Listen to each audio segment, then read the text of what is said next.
Мен көп ойланам. Миымда мыңдаған сұрақ бар. Бірақ соның бірі мені үнемі мазалайды. Біз өз аяғымызбен қашан жүреміз? Басқа балалар сияқты менің де жүргім келеді. Еліміздің теңдессіз сұлу орындарын аралап, таутасын кезіп, суына жүзгім келеді. Ал сен ше? Мен мектепке өзім барғым келеді. Ешкімнің көмегінсіз. Әдемі туфлимді киіп, сыныптастарым сияқты автобусқа отырып, жай ғана сыныбыма өз аяғыммен кіргім келеді. Бірақ қашан? Білмеймін. Осы сұрақты мен өзіме күнде қоям. Біздің арманымыз қашан орындалады екен?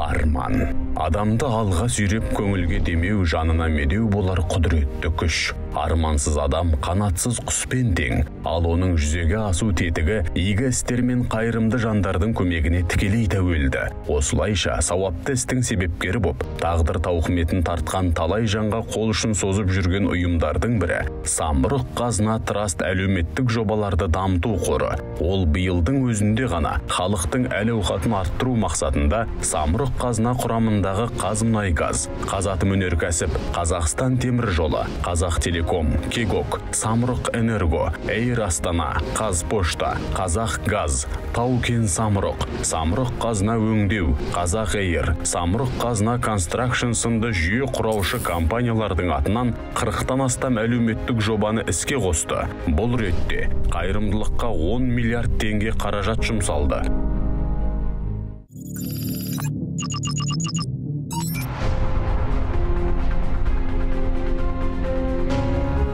Атырау қаласы. Зейін Атырау жобасы. Жоба ерекше балаларға қолдау көрсетіп, қоғамға бейімдеуді, дамытуды көздейді. Менде 3 балада осылай ерекше мүмкіндігі шектеулі. Балаларда көптеген өзгеріс бар. Кішкентай қызым аяғы сосы орталыққа келіп, карашокке отыруды үйренді бір аптаның ішінде. Қайсы әке көрсет? Әке, умничка, молодец. 13 жастағы Айша қызым ручка ұстап жазуды үйренді. Өздігінен қазір жүріп жүр. Жоба көп балалы отбасыдан және толық емес жанұядан шыққан ерекше балаларға оңалту курсын тегін түрде алуға мүмкіндік береді. Әлеуметтік қордың қаржыландыруымен Атырау облысында ашылған тағы бір жоба әрекет. Жоба әлеуметтік осал топтағы қыз-келіншектерді, тұрмыс тауқыметін тартқан аналарды кәсіпке баулып, жұмыспен қамтуды мақсат тұтады.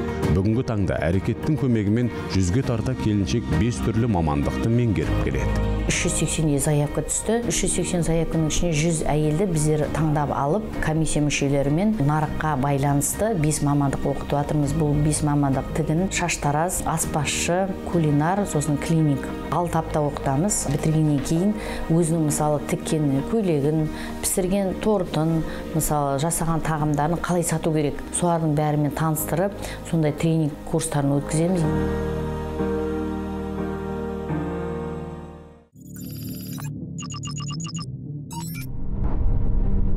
Маңғыстау облысы, Жаңаөзен қаласы, Саламатты болашақ жобасы.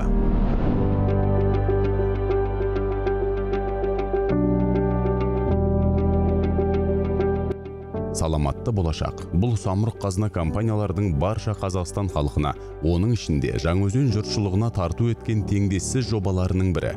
Жоба мүмкіндігі шектеулі 1000-ға жуық баланы әлеуметке, спортқа бейімдеп, қатарластарымен емен жарқын араласуға ынталандыруда. Спорттық секцияның арқасында ұлым міне жүзіп үйреніп, денсаулығы өте жақсарды, иммунитеті жоғары болды, қоғамға қосылды, басқа балалармен қарым-қатынасы түзелді. Мам, үшін өте қатырсың, сен күшін аласың? Жаным менің, күнім менің, алтыным. Мен де сені қатты жақсы көрем, алтыным.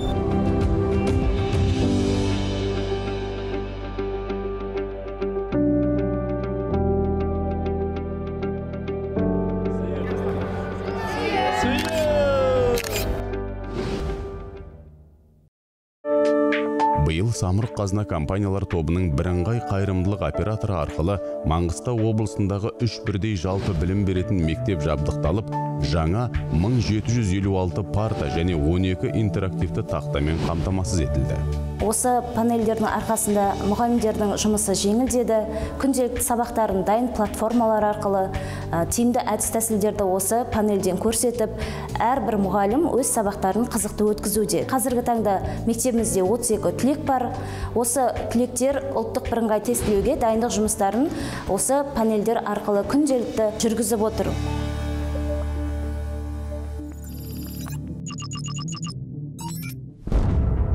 Түркістан қаласы оңалту орталықтарын құру жобасы. Қайырымдылық керуені киелі Түркістан өңірінде айналып өтпеді. Әлеуметтік қор мұнда да жергілікті тұрғындарға үлкен демеу білдіріп келеді. Олардың қатарында неврологиялық және нейроортопедиялық ақаулығы бар балалардың денсаулығын жақсартуға бағытталған қамқорлық оңалту орталығы да бар. Абылайханда ДЦП специфическая диплегия дәрігерлер қойып берді. Осы Түркістан қаласындағы қамқорлық оңалту орталығына келіп жатыр. Қазір сәл болса да тепе-теңдігін ұстап тұруды үйренді. Енді алдағы уақытта жүріп кетеді деген үміттеміз. Мен футболшы болғым келеді. Меккеге барып келеді. Папамен, мамамен, сосын апамен. Жаққа барғанда қандай тілек айтты? Аяғымен жүріп бүйтуді, бай болып кеткенді. 448 бала біздің оңалту орталықтан ем қабылдап өтті. Барлық құрал жабдықтар Самұрық Қазына қорының қаржыландыруы арқылы жасалынған. Механотерапия жаттығуларын жүргізуге арналған мотомет, тренер аппараттары, одан бөлек бос тренинг аппараттары бізде балаларды қызықтыра отырып, балалармен жұмыс жасауға өте зор ықпалын тигізуде.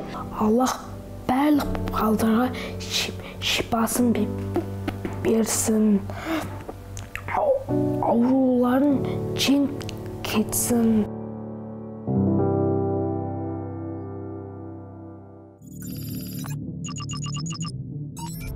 Түркістан облысы, Кентау қаласы, әрекет жобасы. Жоба аясында Кентау қаласындағы ерекше қажеттілігі бар жандар саңырауқұлақ өсіру кәсібінен нәсіп табуға мүмкіндік алды. Бізде 4 мүгедек кісі жұмыс істейді. Самұрық Қазына Трастың әрекет бағдарламасына жазбас алдын біз ол кісілерді көптеген жерлерге жұмысқа апарып көрдік. Жұмысқа алудан бас тартты. Неге десеңіз, құлағы естпейтін кісілермен жұмыс істеу өте ауыр. Қазіргі күнге осы 4 кісінің болсын біз өмірін сәлде өзгерттік. Қоғамға араласуына, бір-бірімен араласуына көз қарастарын өзгерттік деп ойлай алам. Шын мәнісінде олар қазір өмірге деген көз қарастары өзгерді.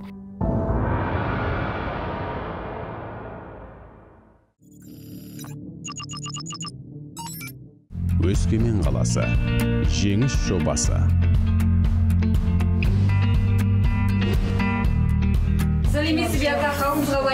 Жақсылықтың жаршысына айналған Самұрық Қазына Траст әлеуметтік қорының назарынан қариялар қауымы да тыс қалмады. Барлық Қазақстан аумағын қамтитын жеңіс жобасы аясында небәрі 5 айдың ішінде еріктілер 2-ші дүниежүзілік соғыс ардагерлері мен тыл еңбеккерлеріне барып, азық-түлік, дәрі-дәрмек және темір жол билеттерін табыстады. Игі бастамаға еліміз бойынша 250-ге жуық ерікті мен үйлестіруші жұмылдырылды. Әр жолы барған сайын оқыстер бізге өзінің өткен өмірінде болған түрлі қиындықтарын, бастан өткен жағдайларын, қызықтарын айтып береді. Бірде күлсек, бірде жылап отырамыз. Барған кезде ол кісілер бізді қуана қарсы алады. Заттар апарып бергенімізге бола емес.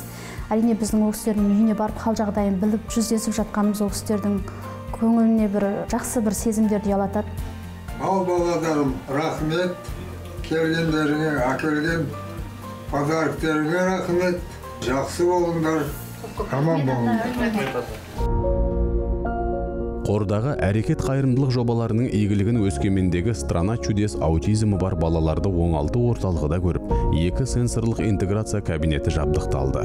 Нәтижесінде психоневрологиялық сырқатқа шалдыққан 100-деген бала денсаулығын түзеп, қоғамға жылдам бейімделуге үлкен мүмкіндік алды.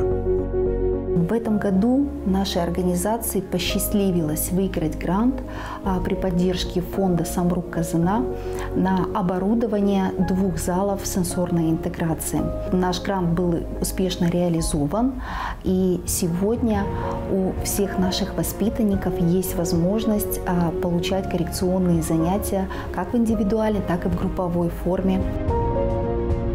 Біз осы орталыққа 2019 жылдан бастап келіп жүрміз. Сол кезден бастап менің балаларымда жақсы өзгерістер. Осы орталықта менің баламнан көп нәрсе шығатынына көз жеткізді. Шын жүректен алғысымды білдіремін.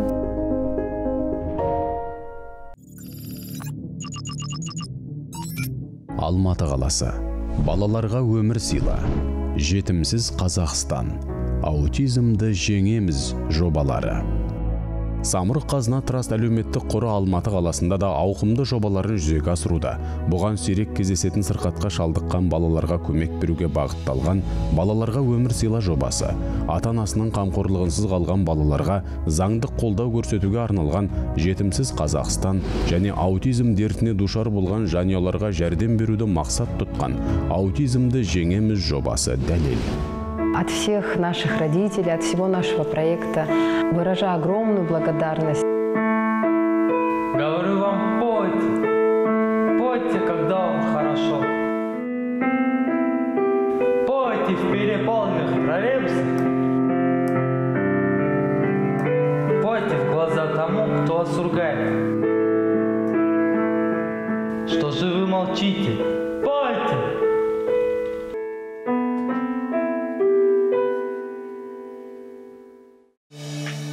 Халықтың әлеуметтік жағдайын жақсартып, аз қамтылған отбасыларға көмек ретінде Самұрық-Қазына қоры замандас 21 қоғамдық қорына бірнеше жыл қатарынан қаржылай қолдау көрсетіп келеді. Ата-аналар тарапынан толық ризашылықты біз байқап келе жатырмыз. Өйткені жаңа өзімнің балалары болашақта жаңа мамандықтарды игеріп, болашағын көркейтуге толық мүмкіндігі бар. Ондай менің ойымша ешқашан болған да жоқ. Бізге өте үлкен мүмкіндік беріп жатыр. Біз өте ризамыз. Жүргенов оқуына түсу менің бала кезден бергі арманым болатын. Кішкентайымнан өнерде жүргесін, осы өнерді өте қаладым, өнерге түсуді. Құрметті Самұрық-Қазына қоры, біз сізге алғысымызды білдіреміз.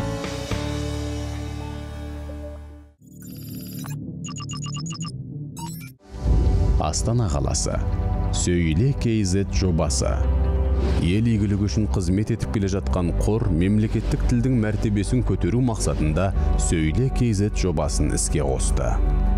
Сайт арқылы дүние жүзінен 280 мыңға жуық адам тіл үйреніп жатыр. 160 мыңы жаңағы мобильді қосымшаны жүктеп алып тіл үйреніп жатыр.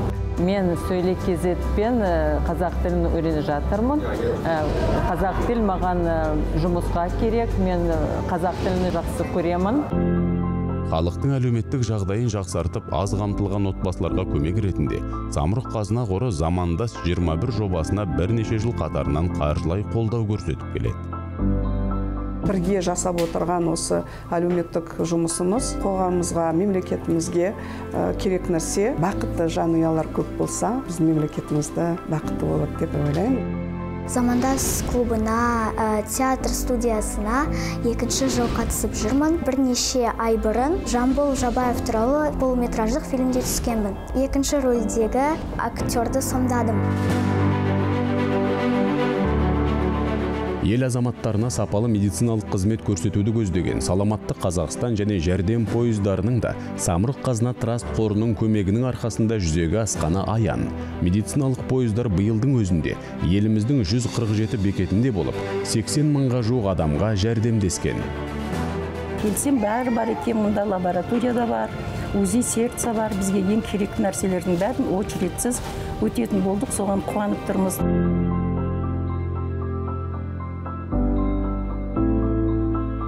Қаймана қазақтың қамын күйттеп, ел мүддесі үшін аянбай еңбек етіп келе жатқан қор небәрі 6 жылда 2 миллионнан астам қазақстандыққа көмек көрсетіп үлгерді. Осылайша қажырлы қызметтің арқасында халықтың ыстық ықыласына бөленіп, миллиондаған жанның жүрегіне үміт отын жақты.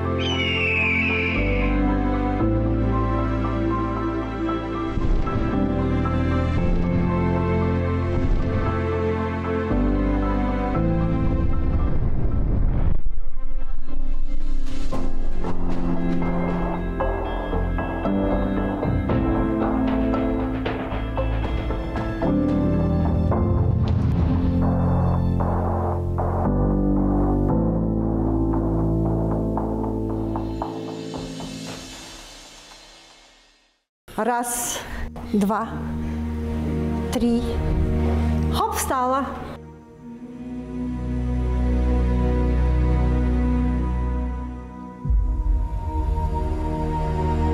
Асықпа, асықпа, көтеріл. Там, где есть 3 шага, там будет 5. Тебе все легко не давалось, ты старался.